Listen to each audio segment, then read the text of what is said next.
If you enter any big bookstore, you will find some Lovecraft books. They will at least have the Penguin edition paperbacks. If they don't, please make sure you ask in a loud and condescending tone what the hell kind of operation they think they're running here. If you're lucky, they will have a complete edition, of which there are a few competing options. I say complete because regardless of which complete edition you get, you will still have to buy some additional books in order to really have a complete collection of Lovecraft's writing. Complete. Sorry, did I get overboard with that? Anyway, here are my reviews of the top 3 options to go for. Bear in mind that I don't own all of these books, but I have paged through and compared them all at some time or another with the idea of buying them, so I'm not completely talking out of my arse here. This is the complete edition book that I own, and I'm extremely pleased with it. It was released by Barnes & Noble, who went through a phase of publishing complete works of various authors, but always presented them in this type of style with the thick cardboard covers with the intricate art on them, the placeholder ribbons, and just general quality paper and so on. I also have a complete Poe edition in this style.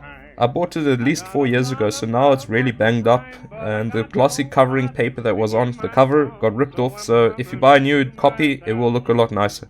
The stories printed in the book really are almost a complete work. I've no major disappointments except that I wish they included these fungi from Yuggoth poetry collection. Otherwise they included basically everything worth reading.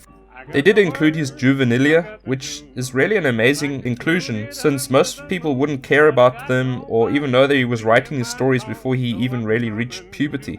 But the stories aren't that good really. A second good thing is the inclusion of his essay Supernatural Horror in Literature, where Lovecraft spent some time looking at horror in literature from the weird tale to the gothic horror. It's recognized as vital reading in the horror literature world, but for the average Lovecraft fan, it's not vital. I frankly get a little bit bored reading it. A third thing that is nice about this book is that the introduction is written by S.C. Joshi, who is basically the authority on Lovecraft. Anytime you see his name on a Lovecraft book, it acts like a seal of quality. Not only does he contribute an introduction to the book in general, but for each and every single story, he gives a short paragraph introduction, explaining things like when Lovecraft wrote the story, where it was published, his motivation for writing the story, and so on. Another small thing is that the stories in this book are all presented in chronological order in regards to when Lovecraft wrote them. So it starts with the stories he wrote at the beginning of his career, and then it finishes with the last stories he wrote. Now, I don't own this book, but I know a little bit about it. This was released in the Knickerbocker Classic series. The presentation of the book is beautiful and it came with a nice protective casing. Aesthetically, it's superior to the book I own. It's very chunky and heavy, so there's a sense of quality there. I managed to actually page through it a year ago and I was quite impressed. The stories, if I remember correctly, are also presented in the correct order. It contains all the stories that the Barnes & Noble book has, minus the juvenilia, which is frankly no great loss. I wouldn't care if my book didn't have them. As for bonus content, well, the introduction is there, but it's not written by S.C. Joshi. It was quite in depth though, if I remember correctly. There's a condensed biography as well, and there's also a further reading section, but no inclusion of Lovecraft's essay, which again is not vital. For me, these books are basically on the same level. Were it not for the one deal breaker, I would prefer to own this Knickerbocker Classics book over the Barnes & Noble book. The Knickerbocker Classics book lacks the introductory paragraph to each story by S.T. Joshi. I really like those little paragraphs written by Joshi, but if this really doesn't matter to you, then I say these books are on the same level. It's kind of unfair to include this book in a video about complete editions, since this one doesn't really advertise itself as such, but rather as being the best weird tales of H.P. Lovecraft. However, it looks like it's a complete work, so it might fool some people because it's so thick.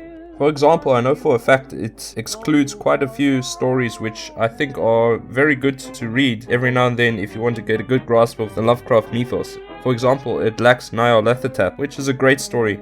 Not only that, but it sort of lacks the aesthetics of the Knickerbocker series and also the Barnes & Noble book. So that was also kind of a deal breaker. I know you shouldn't judge a book by its cover, but sometimes when you have a nice bookcase, you really want a good looking book, and I think this is kind of the ugliest, sorry to say, the ugliest looking book of the two others that I've looked at so far. This all makes it sound like an utter deal breaker to own this book. While there's a nice positive side, this book has a sister book which I do own. I picked this up in an utterly beautiful bookstore in Paris called Shakespeare & Company, a must-visit shop if you're ever in that city. It's called Eldritch Tales, and it is published by the same people in the same style, This book features all the leftovers, as it were, that were omitted from Necronomicon. Eldritch Tales features some of the things that you won't find in either the Barnes & Noble's book or the Knickerbocker book, which is why I justified buying it. For example, this book has the fungi from Yuggoth's sonnet collection, as well as a few co-written stories Lovecraft did in his time. Even if you don't like poetry, this is still a pleasure to read. To summarize, I would say it's a toss-up between the Barnes & Noble book and the Knickerbocker book, the only real decider being the aesthetics and S.G. Joshi's contributions. If you don't care about his contributions, then it really is just the aesthetics. Basically, they're the same book, in my opinion. The Necronomicon Eldritch Tales combination sounds good too, but you're buying 2 books instead of 1, and frankly, I don't think it's much sense. Owning either of the 2 complete books will give you every story featured in Necronomicon and a good portion of what's featured in Eldritch Tales. So it doesn't really make sense, right? Now obviously there are a lot of options when you go searching for an H.P. Lovecraft collection. Now these are the 3 that I know enough about to justify putting into a video. I don't want to talk about something I don't know about, so that's why I excluded some of the other options that you see here. For example, there's this, which is the complete Cthulhu Mythos tales. But please note that this book doesn't include all of Lovecraft's work. These include the Cthulhu Mythos tales, the ones which are considered his great writings, sort of like The Shadow over Innsmouth, Call of Cthulhu, Dagon, that sort of thing. There's also this other book down here called H.P. Lovecraft, the new annotated edition, or I think that's how it's called. But this book is absolutely massive. I've paged through it, and physically it's a huge book, and it's more like an encyclopedia almost, although it does include a lot of his works. I didn't like it that much. It's a great book to own, but it was quite expensive from what I remember in the store when I saw it. It's not really like these other 2 books here, the Knickerbocker one and then the Barnes & Noble one. And these are just like, here are his stories, that's it. But this book was more like, here are his stories, plus here's, his life story, blah blah blah, long biography. If you want a long biography, you're going to buy the I Am Providence. You're not going to buy this one because it's kind of going to half-ass the biography compared to what S.G. Joshi contributed in I Am Providence. Anyway, that's my short video. I did this as a request by one of my viewers who asked me to do a review of it. You know who you are. If anyone watching has any good video ideas or things that you'd like me to look at, please leave it in the comments and I'll consider it, and given my amount of free time, I'll make those videos. Anyway, thanks for watching. Cheers.